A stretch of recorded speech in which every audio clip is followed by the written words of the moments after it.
saludo en el nombre de nuestro Señor y un saludo muy navideño. Estamos ya en este tiempo, hermoso tiempo de la Navidad, y para alegrarnos más, hoy tenemos aquí la presencia de un queridísimo sacerdote, el Padre Roberto Cid. Padre Roberto, gracias por estar con nosotros, sobre todo en este tiempo de alegría, tiempo de la Navidad. Gracias por invitarme, Pepe, muchas gracias. Padre Roberto, quizá ustedes lo reconozcan ahora porque nos ha ayudado mucho en el WTN, en las transmisiones de algunos de los eventos papales, así que quizá le reconocen ahora el Padre Roberto Cid. Él es director de Radio Paz, la estación de la Arquidiócesis de Miami, y es párroco también de una parroquia aquí, San Patricio. Aparte también es capellán del puerto de Miami. Tiene varios más títulos. Sí, pero el más importante es hijo de Dios. Hijo de Dios. Y después sacerdote. Y sacerdote. Y tiene otro que yo sé que hoy día la gente admira mucho, es argentino. Así que es de la misma nacionalidad de nuestro queridísimo Papa, el Papa Francisco. Así es, así es. Padre, bueno, pues ya develé parte de su historia. Usted es argentino, nacido en Argentina. Cuéntanos un poco de Roberto y después hablamos del Padre Roberto. Bueno, yo nací en Buenos Aires, en una familia de clase media. El sanatorio donde nací queda en la calle San Martín de Tours, que es el patrono de la ciudad de Buenos Aires. Así que, y donde nacieron también mis hermanos. Y una familia de clase media, estudié en el Colegio La Salle de Buenos Aires. ¿Cuántos de familia, padre? Somos 4. Mi hermano mayor, 2 hermanas y yo. ¿Usted es el menor? Yo soy el menor, sí. El baby de la familia. Sí. Y bueno, estudié, hice el colegio primario, el colegio secundario en el Colegio La Salle de Buenos Aires, de los hermanos de La Salle. Y terminé el colegio. Mi papá y mi mamá son de profesión contadores públicos. ¿Los dos, papá y mamá? Sí, se conocieron en la universidad, en la Universidad de Buenos Aires. Y cuando me recibí del colegio secundario, ingresé a la Universidad de Buenos Aires, me recibí de contador público, el único de los hermanos que estudió la carrera de papá y mamá. Y después empecé a trabajar y trabajé primero en un estudio de contadores, un estudio multinacional de contadores en el departamento consultoría. No sé si puedo decir el nombre. Lo puede decir, no, bueno, no le mandamos. No debería porque después estuvo metido en unos escándalos, desapareció. Arthur Andersen se llamaba. Yo trabajaba en la parte de consultoría de sistemas que después se separó y hoy en día es una empresa que se llama Accenture, ¿no? Yo trabajaba en la parte de cuando todavía era todo una cosa. Y de ahí pasé a trabajar a la subsidiaria de una empresa química, de una empresa química de aquí de Estados Unidos, en Argentina, de la empresa química que se llama DuPont, que en aquel momento tenía, cuando yo empecé a trabajar, yo empecé en el año 90, tenía una oficina regional para América Latina, para el negocio en el que yo trabajaba, en el que yo era analista financiero, que era el negocio de productos agrícolas, y me ofrecieron trabajo aquí en Miami. Y bueno, y así fue como aterricé aquí en Miami. Nunca había pensado yo venir a vivir a Miami. Y mientras estaba aquí, hice una maestría en negocios en la Universidad de Miami y yo siempre tenía interés en estudiar economía porque tengo inquietud por los problemas sociales, por la política, eso lo adquirí de mis padres, ¿no? Y en mi casa siempre se hablaba de política en la mesa y yo pensaba, bueno, estudiar economía, dedicarme a la docencia universitaria, que es algo que siempre me llamaba mucho la atención. Cuando yo trabajaba en Buenos Aires era ayudante de trabajos prácticos en la Universidad de Buenos Aires, en la cátedra de contabilidad, nivel de grado y de posgrado. Y entonces, habiendo hecho la maestría en negocios aquí, ya conociendo un poquito más la Universidad de Miami, renuncié a mi trabajo y empecé a hacer un doctorado en economía en la Universidad de Miami, con la idea de siempre de volver a la Argentina y dedicarme a la docencia universitaria o quizá algún grupo, alguna organización de planeamiento o de política económica, pero el Señor tenía otros planes para mí, así que terminé mi doctorado en economía, defendí mi tesis doctoral en marzo del año 2000, después trabajé un tiempo como profesor de economía aquí en la Universidad de Miami y en el año 2001 entré al seminario aquí para la Arquidiócesis de Miami, en el Seminario San Vicente de Paúl, aquí a 100 kilómetros al norte de Miami, y fui ordenado sacerdote en el año 2007. Ahora, déjeme, yo a veces manejo la máquina del tiempo, le llamo yo. Sí. Déjeme volver un poquitín a Argentina. Sus padres, yo sé que en Argentina es una población muy internacional. Sí. O sea, en Argentina ha habido grandes inmigraciones de italianos, de alemanes. ¿La familia suya qué rama tiene? Bueno, por el lado de mi papá, la familia es española, el apellido me delata, sí, ¿no? Claro. Mi abuela había nacido en Pontevedra y mi abuelo había nacido en Orense. Se conocieron en la Argentina. Somos primos hermanos, porque Pero yo soy sí. asturiano. Sí. Decimos gallegos y asturianos, primos hermanos. Sí, sí. Aunque mi abuela no hacía muy buenos comentarios de los asturianos. Decía, loco, vano y mal cristiano, decía. Sí. Y por el lado de mi mamá nació en Inglaterra. Así que y de chiquita se fueron a vivir a la Argentina. Y ahora, volviendo a ese núcleo familiar de usted, ¿era una familia practicante? ¿Cómo era su...? No mucho, le diría. No mucho. La verdad que no. Mi papá y mi mamá son... Mi papá falleció en el año 90. Mi papá y mi mamá son personas virtuosas, son personas buenas, pero mi papá no iba a misa dominical todos los domingos y mi mamá tenía sus periodos, ¿no? Ahora sí iba a misa todos los domingos, claro. ¿no? Pero sí veían el valor en general de la educación y en particular de la educación católica. Por eso, con mucho esfuerzo, nos dieron y yo les estoy eternamente agradecidos a ambos, porque yo recuerdo los esfuerzos que ellos hacían, ¿no? Claro. Para poder financiar una educación de calidad y que realmente la hemos recibido.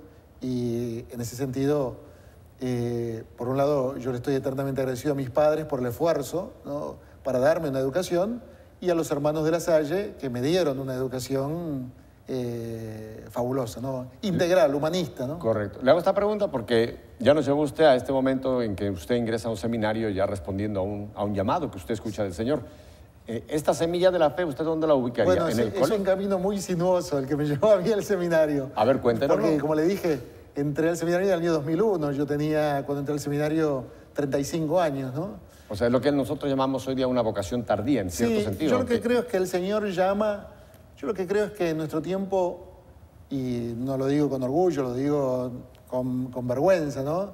La adolescencia en nuestro tiempo se prolonga más de lo que debería. Hay un sacerdote francés que a mí me gustan mucho sus escritos, Monseñor Tony Anatrella, que ha escrito mucho sobre este tema, ¿no?, de la cultura moderna, que es una cultura adolescente. Y tenemos adolescentes de 4 años y tenemos adolescentes de 90 años en el mundo moderno, ¿no? Y por eso también es una cultura tan alienante. Si quieres después comentamos eso, ¿no? Porque ya es difícil ser adolescente a los 15 años, a los 80 años no solo es difícil, es alienante, ¿no? Entonces, sí, fue un camino sinuoso. Yo terminé el colegio secundario, Pepe, después de haber ido 12 años a colegio católico, y con vergüenza tengo que decir que mi fe estaba a los efectos prácticos muerta. Yo iba a misa de vez en cuando tenía un examen en la universidad, ¿no? No llevaba una vida escandalosa, una vida mediocre desde el punto de vista espiritual, ¿no? Ojalá yo fuera como San Agustín. O sea, ¿qué quiero decir con eso? Que hasta como pecador se destacaba, ¿me entiendes? Pero lo mío, mediocre, ¿no? Y una vida espiritualmente de baja intensidad. Y yo había básicamente comprado el libreto que nos venden a todos, ¿no? En el sentido que todo el mundo busca ser feliz, ¿vio? Como dice el Señor Jesús en el Sermón de la Montaña, el necio y el sabio, la diferencia no es que uno construye casa y el otro no. La diferencia es dónde pone el cimiento, ¿no? Correcto. Tanto el necio como el sabio quieren casa, ¿no? La diferencia es dónde está el cimiento. Y yo, como todo el mundo, buscaba la felicidad, la realización personal, y como mucha de la gente pensaba que la realización personal venía por una carrera profesional exitosa, una cuenta bancaria abultada, poder tener una relación con una mujer bonita, una familia, y tener una familia, claro, y después, si es posible, la fama, mejor, ¿no? Claro. Entonces, me dediqué a eso, ¿no? Entonces me dedicaba a mis estudios, a tratar de tener una carrera profesional buena, exitosa. Claro. Y así fue como, después de recibido, entré a trabajar primero en un estudio internacional, después en una empresa multinacional y me ofrecieron trabajo aquí en Miami, ¿no? Entonces, desde el punto de vista humano, estaba tocando el cielo con las manos. Tenía 26 años, vivía en un departamento muy bonito, aquí en una zona de Miami muy bonita, que se llama Brickell Key, pagado todo por la compañía, viajaba por toda América Latina. Oye, entonces usted era tenía un buen salario, pero sin embargo le tengo que decir, Pepe, que si yo miro retrospectivamente mi vida, creo que el año 92 fue uno de los años más duros para mí, porque ahí experimenté lo que es el vacío verdadero, aunque ganaba buena plata, viajaba por todo el mundo, y después vino encima, usted recordará, el huracán Andrés, el huracán Andrew. Lo pasamos que aquí. Como que fue para mí la gota que rebalsó el vaso, lo que me hizo abrir los ojos, ¿no? Pero ¿en qué estoy poniendo yo mi vida?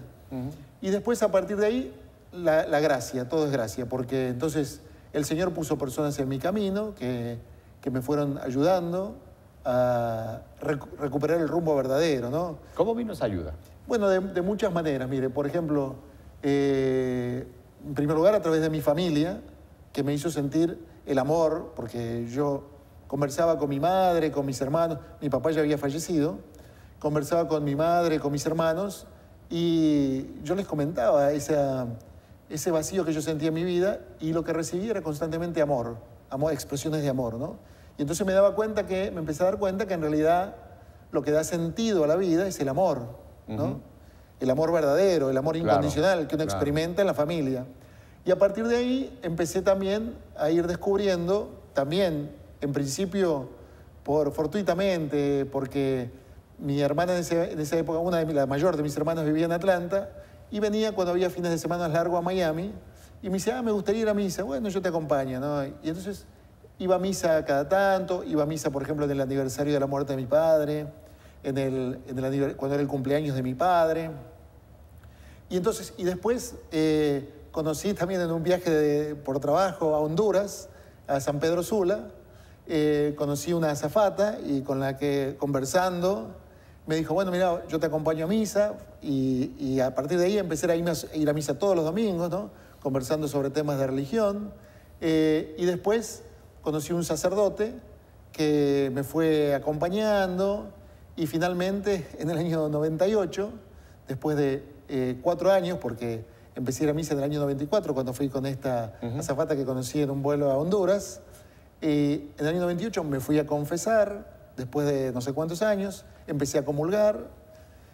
Padre, cuénteme ese momento, cuando usted vuelve a este sacramento, que desgraciadamente hoy mucha gente lo tiene descontinuado. Hoy mucha gente dice, no, yo con Dios me confieso, ya no necesito a un cura, porque los curas son tal y cual. Pero después de tantos años, cuando uno viene a este sacramento... Mire, yo empecé a ir a misa regularmente en junio del año 1994, que fui aquí a la parroquia de Little Flower con esta señorita que había conocido. Y entonces, a partir de ahí empecé a ir todos los domingos.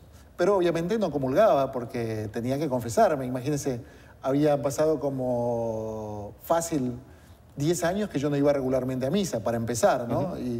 Y entonces necesitaba confesarme, y yo, consciente de eso, que lo había aprendido de los hermanos, no recibía la Eucaristía porque no estaba en gracia. Pero, no obstante eso, iba a misa todos los domingos. Y un poco por orgullo, otro poco por vergüenza, no me iba a confesar. Y finalmente, en el año 98, una queridísima, entrañable amiga mía, una señora mayor, falleció en Washington, D.C. Y fui al funeral también en la iglesia Little Flower en Bethesda, en Washington. Y cuando volvía en el avión dije, ¿pero qué estoy esperando? Ya basta de perder tiempo. Y entonces en esa época yo vivía cerca de la Universidad de Miami, que está en un barrio aquí de Miami que se llama Coral Gables. Y cerca de donde yo estaba me quedaba la parroquia Little Flower, Santa Teresita. La parroquia de la Universidad de San Agustín, pero de donde yo vivía me quedaba más cerca Santa Teresita. Y un sábado a la mañana dije, bueno, ya basta. Y decidí ir a confesarme. Y entonces empecé a caminar hacia Santa Teresita, donde yo había averiguado que había confesiones el sábado de la mañana. Yo era estudiante, ¿no? Iba caminando, rezando el rosario, Y entonces entro en la parroquia y yo ni sabía dónde estaba el confesionario. Había ido ahí varias veces, pero no tenía la más pálida idea. Y entonces estoy en el vestíbulo de la iglesia. Usted lo conoce, tiene un vestíbulo muy bonito. Muy bonito. Y un señor, que yo ni sé quién era, yo estaba ahí titubeando, ¿no? Y todo el camino que yo iba rezando el rosario, había como una voz que me decía, esto es ridículo, estás perdiendo el tiempo, volvete a tu casa. Pero yo iba rezando el rosario y digo, no, yo sigo, ¿no? Y entonces llego al vestíbulo y un señor me ve y me dice, ¿lo puedo ayudar? De la nada apareció ese señor. Sí. Le digo, bueno, yo venía a confesarme, pero veo todas las luces apagadas. Y me dice, no, mire, el confesionario está allá, y me señala, ¿no? Y entonces yo voy al confesionario y me asomo y veo las luces apagadas. Y entonces me doy vuelta y digo, no, me voy. Y el señor estaba atrás mío y me dice, ¿a dónde va? No, le digo, está la luz apagada, mire, me parece que el padre no está. No, está adentro, vaya, me dice, ¿no? Y entonces abro la puerta del confesionario y efectivamente estaba el padre.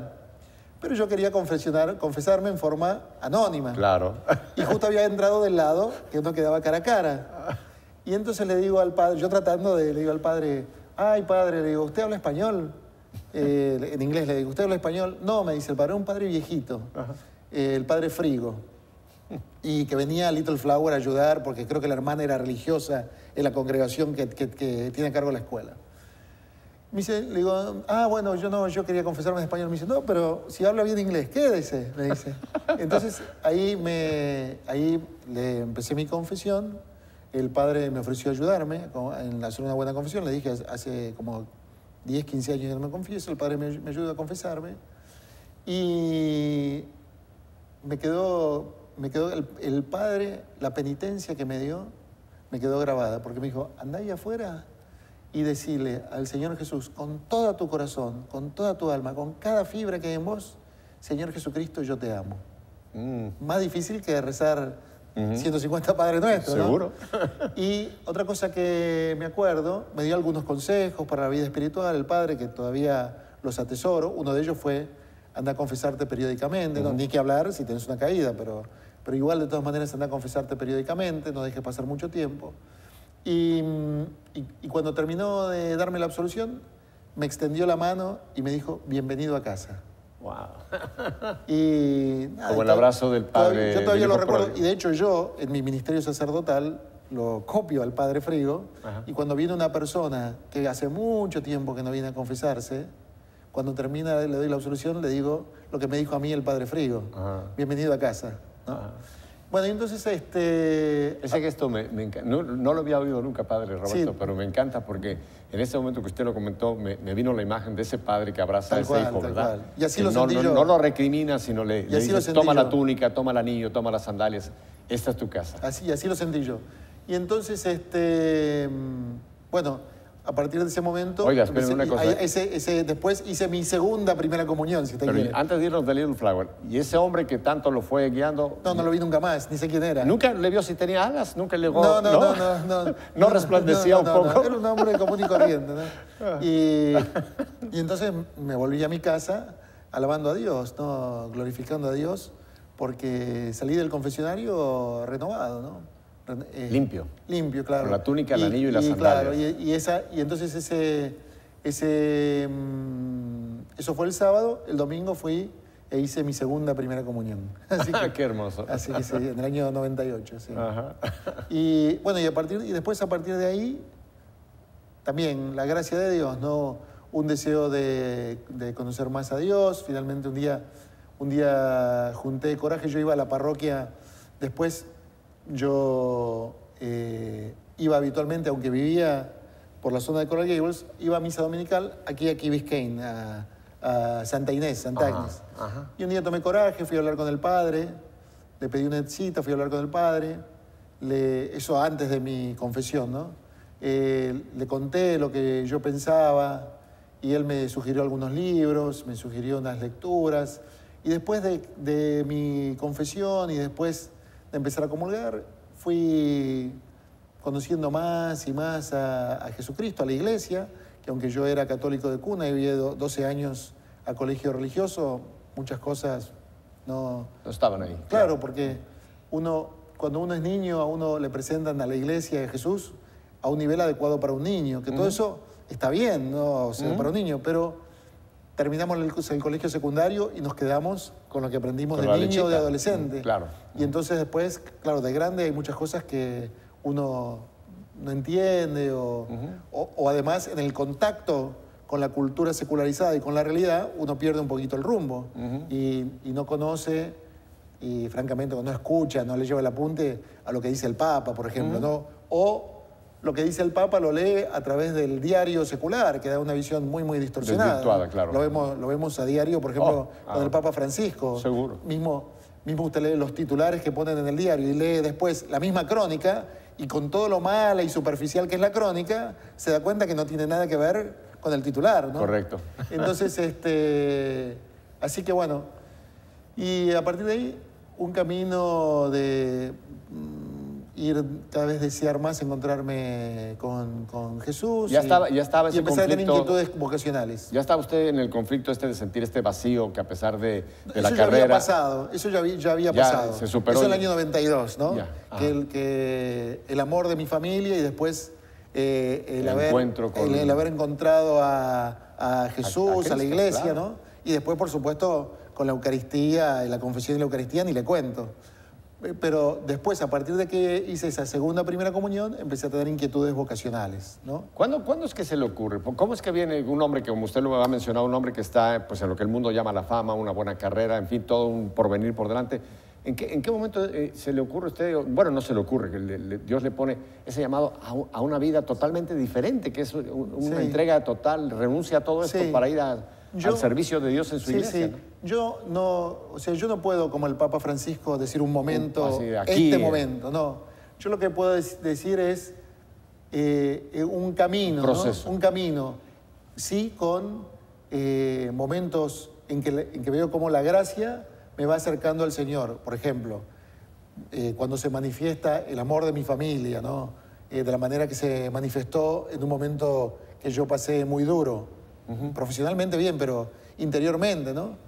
O por ejemplo, la presencia providencial de esta azafata que en un vuelo a Honduras, ponerse a conversar con una azafata y que después sea por esa conversación que uno termine yendo a misa, ¿no? O, por ejemplo, la acción de sacerdotes que el Señor fue poniendo en mi camino, palabras, ¿no? Y mismo a veces gente que ni siquiera tenía nada que ver con la religión, pero son como dice el Papa Benedicto, ¿no? El Señor fue trabajando conmigo por atracción, ¿no? Y sí, yo no puedo, francamente, Pepe, decir este momento, ¿no? Sino que de a poco fue creciendo en mí eso. Y después fue siendo validado por los hechos y por otras cuestiones. Le hago esta pregunta, y por la iglesia Roberto, misma, ¿no? porque usted sabe que nos ven muchísimos jóvenes y chicas que a lo mejor están en este proceso. Porque muchas veces sobre todo piensa mucho la gente que para decidir ir al sacerdocio o a la vida religiosa tiene que ser como una manifestación casi gloriosa, ¿no? Sí. Casi como un ángel baje y le diga, oh, Dios te ha elegido por acá, ahora te quiere acá. Pero usted menciona de que puede haber un proceso, no es necesariamente un momento que lo pueda haber. Claro, como el Papa, por ejemplo. El Papa vio que él cuenta que cuando se fue a confesar salió del confesionario y sabía, Dios me quiere cura, ¿no? Correcto. En el caso mío no, fue más bien una cosa de ir descubriendo de a poco.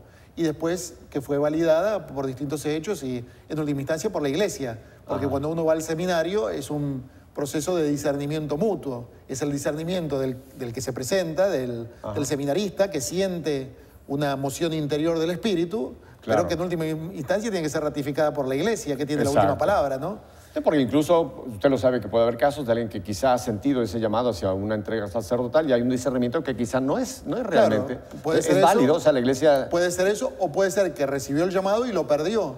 Eso porque la vocación se puede perder también, claro, ¿no? O puede ser que recibe el llamado, que yo creo que ese también era el caso mío, recibe el llamado mucho antes, el Señor está golpeando, pero estamos aturdidos por el ruido del mundo, ¿no? Como dice San Agustín en las confesiones, ¿no? Claro. Y llamaste y clamaste y rompiste mi sordera. Yo creo que en ese sentido, sin tratar de... Ojalá yo fuera como San Agustín, como le digo, ¿no? Pero en ese sentido sí yo me identifico mucho con esas palabras de San Agustín.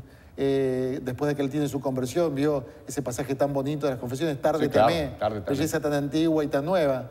Yo me identifico mucho con ese pasaje Y creo que efectivamente, ¿no? El Señor llamó y clamó y rompió mi sordera. Y creo que eso es lo que pasa en el mundo de hoy. Hay mucha gente que está muy aturdida, no solo en lo que hace a la vocación, sino en otros aspectos que le impiden, ese aturdimiento le impide disfrutar del amor de Dios, ¿no? Y lo lleva por caminos que no son los caminos a la felicidad verdadera. Padre, tenemos que ir a un breve mensaje. Me interesa mucho volver a este punto, porque yo sé que acaba usted de abrir un área que me gustaría que ampliara un poquito. El ruido del mundo que quizás no solamente a los jóvenes, a todos nos puede estar no permitiendo escuchar la voluntad de Dios, que no necesariamente tiene que ser al sacerdocio, puede ser al matrimonio, en cualquier, claro. pero la vocación o la vida consagrada. La vida consagrada. Sí. Así que vamos a estos mensajes. Qué interesante. Yo le agradezco mucho, Padre Roberto, porque yo sé que un sacerdote abrir un camino, pues a veces no es lo normal que escuchamos, pero cuánto nos edifica, ¿verdad? Reconocer ese camino de fe de un hombre entregado como es el Padre Roberto. Vuelvo enseguida, no cambie de canal porque se puede ir usted a donde no debe. Quédese con nosotros aquí.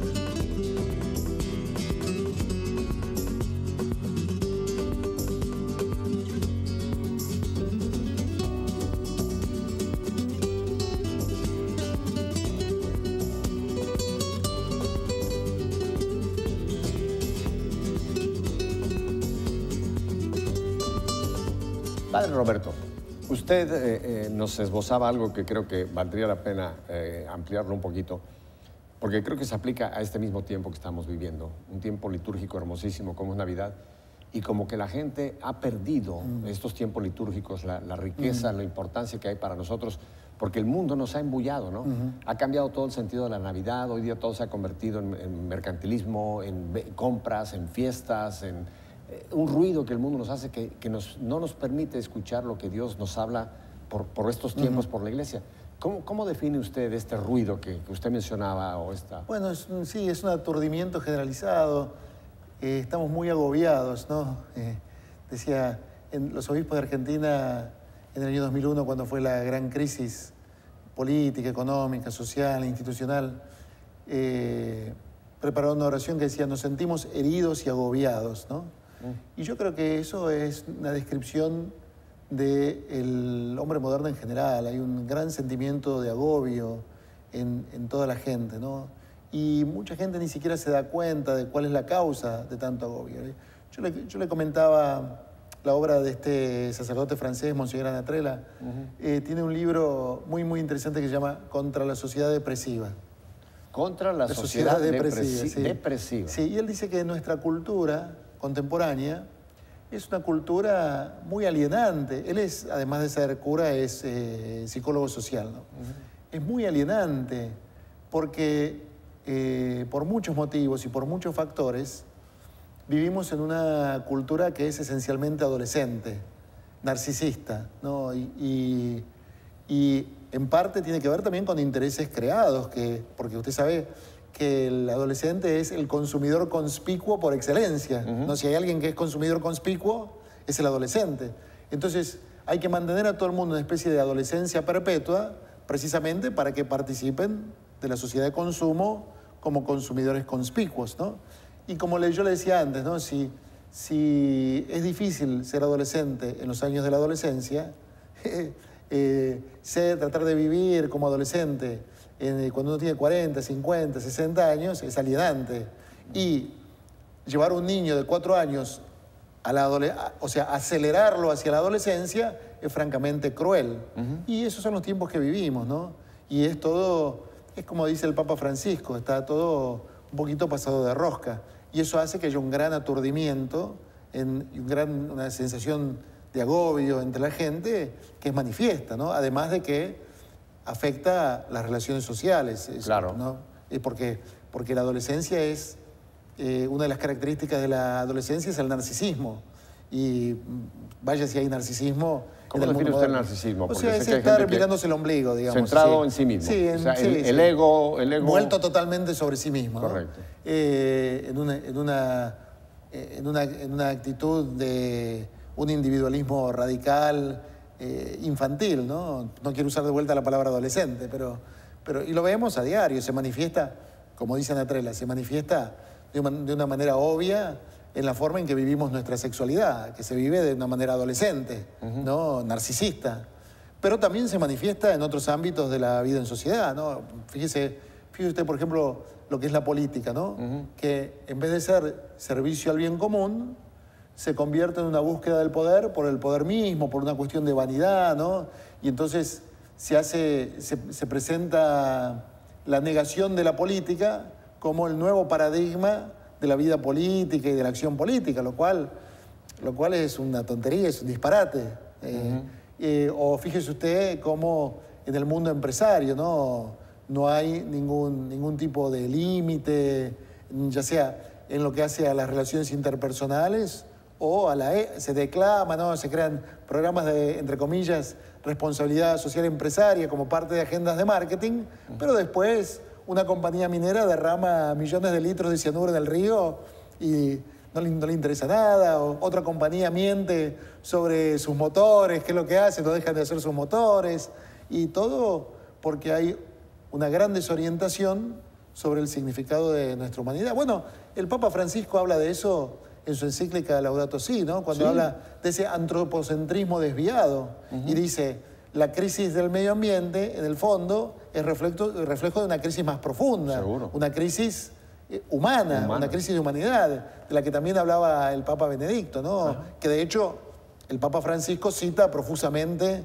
en Laudato Si, cuando dice el Papa Benedicto, el hombre también es naturaleza recibida, ¿no? Y bueno, por muchos motivos hay un gran aturdimiento que tiene que ver, y deslumbramiento quizá también, ¿no? Que tiene que ver con los logros de la humanidad a nivel individual y colectivo, que son innegables, pero que también determinan que la cultura moderna esté en muchos aspectos sin rumbo, ¿no? Padre, y este cuadro que usted nos presenta me alarma en un sentido, porque creo que está usted apuntando a la realidad. Pero esta sociedad que nos quiere mantener en este tipo de adolescencia que usted menciona, narcisista, centrada en uno mismo, casi lo puedo yo ver como casi algo en cierta forma demoníaco, porque al hacernos centrar en nosotros, que fue el pecado de Luzbel, al hacernos centrar en nosotros, no hay lugar para Dios, no abrimos, la dimensión espiritual queda prácticamente bloqueada. Claro. Y eso es lo que hace que sea tan difícil este tiempo, mire. Pero... Y esto entonces creo que es lo que produce lo que el Papa Benedicto hablaba con tanta urgencia, la crisis de fe, ¿no? Claro, o sea, que ya se ha convertido en este divorcio entre fe y vida. Claro. Ya nos lleva al mundo a un punto en que prácticamente la fe la hemos limitado, la hemos abolido. Ahora, yo lo que digo, un paréntesis, si me permite, Pepe, no obstante todo este diagnóstico, no hay que olvidar que la gracia de Dios está en acción, ¿no? Sí. La presencia del diablo es real, pero como dice San Pablo en la carta a los Romanos, donde abundó el pecado, sobreabundó la gracia.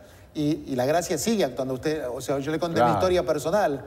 Alguien más aturdido que yo en esa época, o sea, ahí habría gente más aturdida, pero o sea, yo era parte de ese aturdimiento y agobio. Y fíjese cómo el Señor, de a poquito, fue trabajando conmigo. Lo que pasa es me interesa mucho su diagnóstico, Padre Roberto, porque creo que es como cuando hay un enfermo, ¿no? Mientras no detecta uno la enfermedad, uno no busca el remedio. La gracia está ahí, pero hay muchas veces que ni siquiera nos damos cuenta de que existe esta gracia de Dios porque estamos tan absortos o tan envueltos en esto. Lo que pasa es que yo matizo también porque, más allá de los problemas que tenemos que son reales, Jesucristo resucitó. Amén. ¿Me entiende? Sí. Entonces matizo por eso, porque nosotros tampoco somos profetas de la maldición, No, Jesucristo ha resucitado, tenemos serios problemas graves, ¿no? Ahora, volviendo a lo que usted decía, también el Papa Francisco, cuando él nos dice la solidaridad es mala palabra, ¿no? En el mundo moderno, y también cuando él habla de la acción del diablo en el mundo moderno, yo creo, por lo menos que yo tenga memoria, ningún papa habló tanto de la acción del diablo y la presencia y la acción del diablo como el Papa Francisco, ¿no? Pero cuando él nos habla de esa... Cuando él dice la solidaridad es mala palabra en el mundo moderno, precisamente está apuntando a eso también, ¿no? A eso que usted decía del Papa Benedicto y a la crisis de humanidad. El hombre vuelto sobre sí mismo, narcisista, mirándose el ombligo, en un individualismo extremo, se termina autodestruyendo, en parte porque no es capaz de trascenderse a sí mismo en la relación y en la entrega con el otro, que es donde realmente uno puede encontrar la felicidad verdadera. Cuando yo le contaba, en el año 92, yo tenía éxito profesional, viajaba por todo el mundo, conocí países que en mi vida soñé que iba a conocer, no sé, Honduras o Nicaragua, ¿no? Y, sin embargo, yo sentía un vacío en mi vida. ¿Cuándo fue que yo pude empezar a sobreponerme a esa sensación de vacío? Cuando empecé a gustar el amor de mi familia, que se me ofrecía incondicionalmente, y yo empecé a valorar que eso que yo daba por descontado, en realidad ese era mi gran tesoro. No mi título profesional, no la carrera profesional, que todo eso es muy bueno, no tiene nada de malo, ¿no? Claro. No el hecho de poder conocer lugares, sino que en realidad lo que le da sabor a la vida y lo que hace que todo lo otro se pueda disfrutar y se pueda disfrutar intensamente es el amor. Yo tengo gran devoción por una santa del siglo XX, Santa Teresa Benedicta de la Cruz, Edith Stein, ¿no? Que ella tiene una frase que dice, el amor es nuestra vida en eternidad. Y es cierto eso, porque la vida en la eternidad es con Dios, que es amor, ¿no? O sea, el Papa Francisco nos habla mucho de la misericordia. La misericordia es otro nombre del amor de Dios. El Papa Benedicto hizo del amor el centro de su pontificado. Su primera encíclica, Dios es amor, es una belleza, un canto al amor de Dios y también bien encarnada, bien con los pies sobre la tierra, cuando él habla, por ejemplo, de cómo la Iglesia ha de vivir ese amor de manera concreta en el mundo, ¿no? Y creo que esas intuiciones del Papa Benedicto, del Papa Francisco, son precisamente el antídoto y la luz que está encendiendo el Señor frente a las tinieblas de una cultura que es alienante, ¿no? Usted conoce perfectamente este texto, padre, que es muy breve, de la primera carta de San Juan, capítulo 4, versículo 8, dice, quien no ama no ha conocido a Dios, porque Dios es amor. Sí, sí. O sea, el antídoto lo hemos tenido siempre, el amor de Dios. Sí. Pero quien no entra a este amor no puede amar en el sentido como usted nos lo ha descrito, el amor verdadero. No el amor que el mundo nos presenta. Sí, que es una imitación barata, ¿no? Una mala imitación del amor. O sea, en la cultura popular, en esta cultura popular adolescente, se nos presenta el ideal del amor como el amor adolescente, ¿no? Narcisista, egoísta, que se busca a sí mismo. Se busca a sí mismo, no que se entrega al otro, ¿no? El amor no es un sentimiento. Incluye a los sentimientos, pero no es un sentimiento. Entonces, eso es lo primero que hay que corregir. Y después hay que decir, el amor verdadero no es búsqueda de mí mismo, sino es entrega al amado. Pero precisamente en esa entrega y en ese derramarse por el amado que uno se conquista a sí mismo, ¿no? Por eso Pablo lo dice, me parece, en Romanos, que el amor ha sido derramado en nuestros corazones por el Espíritu Santo. Y por eso, para aprender a amar, hay que mirar a Cristo crucificado, que como dice San Pablo en la carta a los Filipenses, se vacía completamente de sí mismo, ¿no? Se anonada, ¿no? Se despoja de sí mismo. Ahí está, esa es la forma de amor, ese es el amor verdadero, y el amor verdadero que lleva a la plenitud de la vida, gustar de ese amor, ¿no? Que no es amor masoquista ni nada que se le parezca, sino, como decía Aristóteles, es amor que busca el bien del amado, llegando incluso al punto del sacrificio personal, en aras del bien del amado, ¿no? Y entonces es en esa entrega donde uno se realiza realmente, ¿no? E inclusive, mire, el Papa Juan Pablo II en la teología del cuerpo, ¿no? En sus meditaciones sobre sexualidad humana, inclusive, si uno, en nuestro tiempo, que está tan obsesionado con la sexualidad, si uno ve el acto sexual, ¿no? Lo que lo hace bello es la entrega, la autodonación Y es en esa autodonación entre el esposo y la esposa que alcanzan la plenitud del gozo. Correcto. ¿No? Y por eso también es que la intimidad sexual pertenece al matrimonio indisoluble, monógamo, entre un varón y una mujer, porque es ahí donde la realidad se corresponde con el hecho. Si no, de vuelta, nos termina saliendo el tiro por la culata, ¿no? Estamos poniendo el carro antes que el caballo. Correcto. Y eso se verifica también en la vida en sociedad, se verifica en la vida política, en la vida profesional, en todos los órdenes de nuestra vida, ¿no? Yo le agradezco mucho estos caminos que nos ha estado usted narrando para llegar a ese momento en que usted dice, aquí es el momento de entregarle mi vida al Señor, darle un sí, voy a dejar todo esto, en cierta forma como quien tiene usted allá atrás, San Francisco, de decir, me despojo de todo, Señor, aquí estoy para ahora servirte en la vida sacerdotal. Creo que usted nos ha dado mucha luz, Padre, al describirnos estos caminos, porque mucha gente se puede identificar y usted nos ha ayudado a detectar quizás qué nos puede estar afectando, no solamente a una respuesta a una vocación, sino a una respuesta a cualquier vocación a la que Dios nos llame, que puede ser a la vida matrimonial, puede ser al celibato, puede ser a la vida religiosa, en fin. La vocación es donde Dios nos quiere en esta vida. Y aún dentro de vocaciones particulares, en otros roles que tenemos nosotros en la sociedad, ¿no? Porque, por ejemplo, esa búsqueda del éxito profesional, ¿no? Como la clave a la felicidad. Y no pasa por ahí. Si fuera tan fácil, no saldrían en primera plana de los diarios tantas personas famosas y, entre comillas, exitosas que objetivamente tienen vidas miserables, ¿no? Porque tienen vidas familiares destruidas o tienen problemas de adicciones o lo que fuera, ¿no? Padre, cada poco uno lee muchos de estos famosos que terminan suicidándose o terminan con una situación física terrible, terminan casi hechos un guiñapo, o sea que esa aparenta... O adicciones, o gente que ha estado muy encumbrada, que después termina su vida solo, abandonado, sin que nadie le lleve el apunte, ¿no? Algunos también con adicciones. Entonces, si fuera tan fácil... Yo a los niños de la escuela de la parroquia les digo, miren chicos, si fuera tan fácil como lo que nos quieren hacer creer, que la felicidad verdadera se alcanza con una carrera profesional, con una cuenta bancaria abultada, encontrando una mujer bonita y siendo famoso, entonces no saldrían en los diarios. Hay gente que sale en los diarios que objetivamente tiene vidas miserables y no quiero hacer ningún nombre, pero no saldrían en los diarios en primera plana que han tenido las tragedias que han tenido, ¿no? O se han visto involucrados en los escándalos que se han visto involucrados, ¿no? Quiere decir que por ahí no pasa la cosa. Y por otra parte, vemos gente cotidianamente, sencilla, gente a lo mejor incluso que está padeciendo enfermedades dolorosísimas, que sin embargo nunca pierden la paz, nunca pierden esa serena alegría, no la alegría de la risotada fácil del payaso de cuarta categoría, que ni él se ríe de las groserías que hace, ¿no?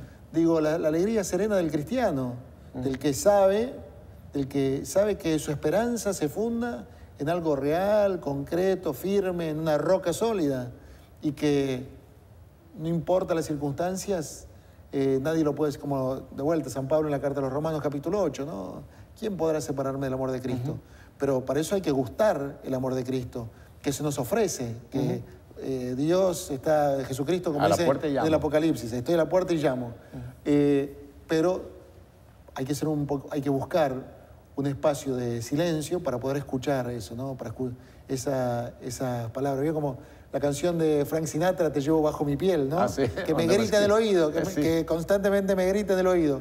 Y Jesucristo está literalmente hablándonos al oído, pero no a los gritos de manera estertórea, sino susurrándonos palabras de amor y alentándonos en el camino, aún en medio de nuestras caídas, tomándonos de la mano. Yo conversaba con un amigo y le decía, uno puede ver retrospectivamente que aún en los momentos que uno estaba alejado de Cristo, si los golpes que recibió, si las caídas que tuvo, no fueron los severos que podrían haber sido, los devastadores y catastróficos que podrían haber sido, es porque ahí está el amor de Dios tomándonos de la mano. Y entonces, eso cuando nosotros no le llevamos el apunte, imagínense si nosotros abrimos el corazón de Cristo, como dice Él, si abre la puerta entraremos y haremos una fiesta, ¿no? Imagínense lo que es esa fiesta. Padre, y también hay algo muy interesante en eso que usted menciona. Aún en este mundo profesional, el mundo del éxito, usted y yo conocemos gente que han tenido este encuentro ya con Cristo. Claro, Y claro. entonces proyectan su profesión. Pueden ser personas exitosas en el mundo, supuesto. pero ya vienen con otra dimensión. Por supuesto, hay un empresario argentino al que yo le tengo devoción. En EWTN dan muy seguido su película biográfica, la película biográfica, que se llama Enrique Shaw. Sí. Que él era un empresario, gerente de una cristalería, de la cristalería Rigoló, y vivía su vida cristiana en el mundo. Yo conozco, o sea, yo tengo devoción a su vida, es admirable las cosas que él escribió, ¿no? Pero hay otros también beatos, por ejemplo, pienso ahora, se me ocurre un beato, un austríaco, un agricultor, Franz Jägerstätter, que fue ejecutado en la época de la Alemania nazi, y era un agricultor y vivía su vida, ¿no? Y fue consecuente hasta la muerte. Cuando lo querían reclutar para el ejército nazi, mire usted qué interesante, cuando lo querían reclutar para el ejército nazi, él se negaba, hacía objeción de conciencia, lo terminaron colgando. Y hasta el cura párroco le decía, pero Franz, el párroco del pueblito donde vivía en Austria, decía, Franz, anda, total, o sea, vos en última instancia sos un soldado, anda, pensá qué va a pasar con tu familia, con tu esposa, tus hijas, si a vos te matan los nazis y no estás aquí para cultivar la tierra, para darles de comer. ¿Y sabes lo que le contestó al cura párroco, Jägerstätter? Le contestó, mire padre, si a mí Hitler me mata por ser fiel a Jesucristo y a la iglesia, me voy a ir al cielo. Y desde el cielo le voy a hacer mucho más bien a mi hija, a mis hijas y a mi esposa que si estoy aquí labrando la tierra en Austria. O sea, y yo creo que hay mucha gente, más de lo que nosotros nos imaginamos, Pepe, aquí en nuestro mundo, en este mundo tan convulsionado y qué sé yo, hay muchísima gente que trata de vivir como Enrique Shaw, como Jägerstätter, como políticos, que hay algunos incluso que están para ser canonizados. Usted los ¿no? tiene en su parroquia y conocemos muchos que son de estos. Los vemos a diario, seguro, Pepe. seguro. Yo los conocí en el trabajo. Yo me acuerdo cuando yo trabajaba en Arthur Anderson, un compañero mío de trabajo que es amigo mío, se llama Alberto, íbamos a comer y fíjese cómo el Señor también nos va llamando. Íbamos a almorzar, a comer una hamburguesa, y él me decía, yo no iba a misa en esa época ni nada, yo estaba, me decía, Roberto, ¿por qué? Vení a misa, vamos a misa. El Señor te está llamando, quiere entrar en tu vida. Y yo decía, Alberto, no me molestes. Y después le decía, mira, Alberto, vino aquí a mi ordenación sacerdotal, es un buen amigo mío. Yo le decía, Alberto, mira, vos como evangelizador sos un evangelizador de acción retardada. Le digo, porque fueron 5 o 10 años después que vos me decías que fuera a misa, que empecé a ir a misa. Que llevó el efecto. Así que seguí evangelizando, no te desanimes, pero tu evangelización es de acción retardada, le digo yo. Así que... En el tiempo de Dios. Y, por ejemplo, es un ingeniero, un profesional excelente, trabajaba conmigo, se esfuerza. Yo no canonizo a nadie, por supuesto, pero sí me consta que él se esfuerza por vivir su fe. Vidas heroicas en el mundo. En el mundo, ahí Claro. como ingeniero, ¿no? Y padres de familia, y conocemos un montón. Un montón. No sale Déjeme del ir ahora, diario, Pepe, pero ahora están. ya a Padre Roberto. Hemos hablado de Roberto. Ahora me quedan unos minutos. Llega ese momento sublime en que ya se cumple este llamado del Señor. Usted va al seminario, hace su formación, llega el momento de su ordenación. Padre, ¿qué es ahora el Padre Roberto Cid? Bueno, ¿qué trata de ser? Un sacerdote santo. El año pasado fui a visitar un sacerdote amigo de Chile, fui al Hogar de Cristo del Padre Hurtado y vi una frase que me golpeó. Y de hecho, en la casa de San Patricio puse en la cocina una camionetita verde como la del Padre Hurtado para recordármelo todos los días. Vi varias cosas del Padre Hurtado que me llamaron la atención. Padre Hurtado, para los que no saben, es un gran santo chileno. Sí, sí, sí. Por eso es de quién habla usted. Entonces vi dos Moderno. frases. Sí, murió creo que en el año 40. por ahí. 40, o sea, del siglo pasado, Sí, del del cual siglo todos XX. somos, excepto si usted tiene menos de 15 años, somos del siglo pasado. Entonces, dos cosas del Padre Hurtado me tumbaron el caballo, ¿no? Una, que viene a cuento de esto que usted me preguntaba. ¿Quién es el Padre Roberto? Le digo, yo le puedo decir lo que trato de ser, un sacerdote santo. Eso es lo que trato, con mis miserias, con mis limitaciones, apoyándome en la gracia y en las oraciones, ¿no? Ahora, lo hago porque vi esto en el Hogar de Cristo, el Padre Hurtado, que el Padre Hurtado decía, hay que animarse a dar el paso y dejar de ser un buen sacerdote para convertirse en un sacerdote santo, que es lo que el mundo necesita, ¿no? Y decía el Padre Hurtado también, que lo vi ahí en el Hogar de Cristo, la iglesia de nuestros días será lo que seamos nosotros. Si nosotros somos santos, la iglesia del siglo XXI va a ser una iglesia santa, que va a reflejar el amor de Cristo a los confines de la tierra, ¿no? Eso que nos dice el Papa Francisco también, ¿no? Cuidado con la autorreferencialidad, cuidado con la mundanidad espiritual, ¿no? El carrerismo, todas estas... Sí, todas esas cosas, ¿no? Y cuidado con la tentación de encerrarse sobre uno mismo, ¿no? Porque el sacerdote siempre es un hombre de su tiempo también. Claro. Entonces, esa cultura también se filtra en la iglesia, ¿no? Sí. La iglesia rechazó siempre la moral kantiana de obligación, pero sin embargo, muchos cristianos viven la vida cristiana como si lo que contara fueran las obligaciones. Es el teléfono de emergencia del hospital que estoy de guardia, que está sonando. Ese es un teléfono que el padre tiene porque una emergencia del hospital. Así estoy que de guardia para atender emergencia del hospital. Así que, ahora lo va a atender usted en 4 minutos. Así que le pido disculpas, Pepe. No, yo le avisé al comenzar el programa pero eso es parte que estaba de guardia. No, eso nos da más sentido de usted. Sí, estoy preguntando quién es el padre Cid.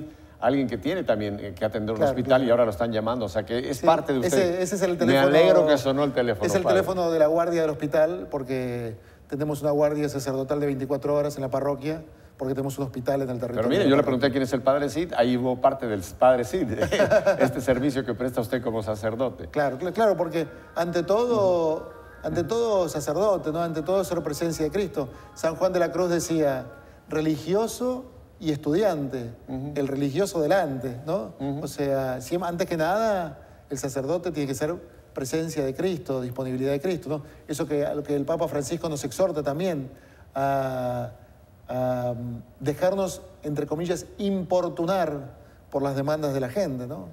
El sacerdote no es un profesional de la predicación, de la palabra, ¿no? Escuchaba una conferencia del arzobispo, el actual arzobispo González, que decía, ser sacerdote es un oficio de amor, ¿no? Y entonces el sacerdote es un hombre que está profundamente enamorado de Cristo, de la iglesia y del ser humano, no de una abstracción, sino del ser humano concreto que se le presenta en su ministerio sacerdotal y al que tiene que atender, ¿no? Simplemente para ver cómo ahora el Señor realmente lo está, en este llamado que usted le dio, que le dio y que usted le dijo sí, lo está usando en facetas muy interesantes. Es usted director de la estación de la Arquidiócesis de Miami, Radio Paz. Tiene usted una parroquia aquí en Miami Beach, una parroquia antigua muy importante, San Patricio. Es usted capellán del puerto.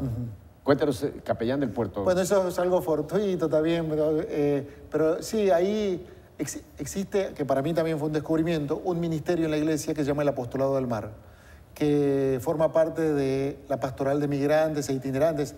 Hace pocas semanas el Papa estuvo con gitanos, ¿se acuerdan? Sí. Bueno, eso forma parte también de la pastoral de migrantes e itinerantes.